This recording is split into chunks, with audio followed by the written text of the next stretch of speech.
ஸ்ரீ கணேச சாரதா குருப்யோ நமः. அஸ்மத் குருச்சரணாரவிந்தாபியாம் நமோ நமः. இன்றைக்கு ஒரு விஷயத்தை உங்களிடம் பகிர இருக்கின்றேன். நமக்கு எல்லோருக்கும் தெரியும்,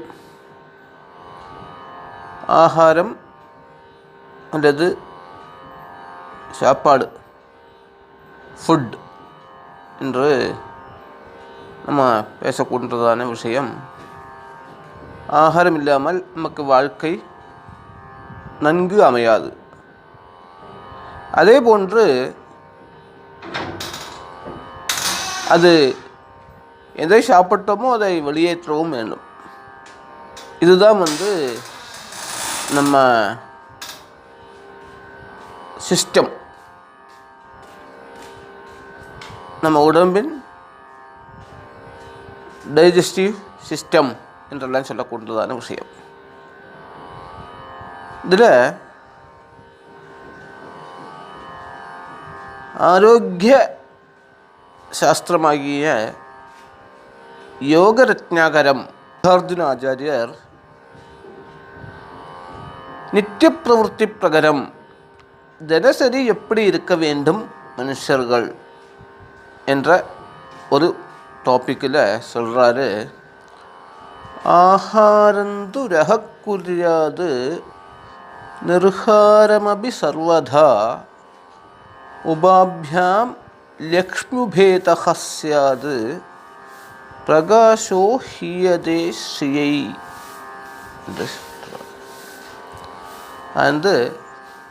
இந்த சாப்பாடு விஷயமாக இருக்கட்டும், எந்த உணவு விஷயமாக இருக்கட்டும், உணவு பிண்டங்களை உண்பதும் நிர்ஹாரமபி அதை வெளியேற்றுவதும் ரெண்டுமே ரகசியமாக செய்ய வேண்டும். அதாவது இக்காலத்தில் பார்த்தோம்னா நம்ம ஹோட்டல்லாம் போய் சாப்பிட்றோம், பொதுவான இடத்துல எல்லாம் போய் சாப்பிட்றோம்.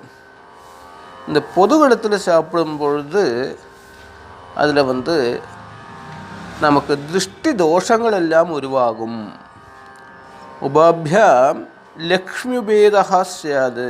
எவரொருவர் ரகசியமாக சாப்பிட்றாரோ, எவரொருவர் ரகசியமாகவே அதை வெளியேற்றுகிறாரோ அவருக்கு லக்ஷ்மி கடாட்சம் உருவாகும்.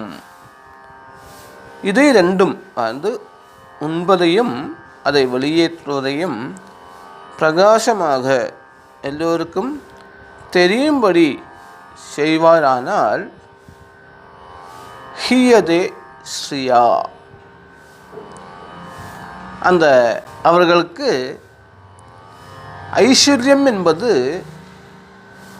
குறைபாடுகளுக்கு உட்பட்டு உருவாகும்.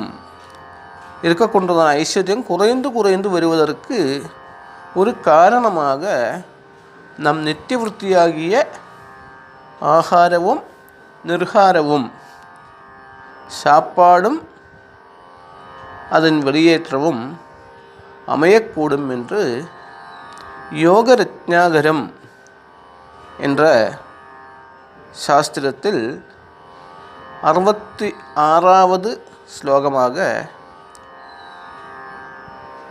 நாகார்ஜுன ஆச்சாரியர் கூறுகிறார். முடிந்தவர்கள் இதை கடைபிடிக்கலாம்.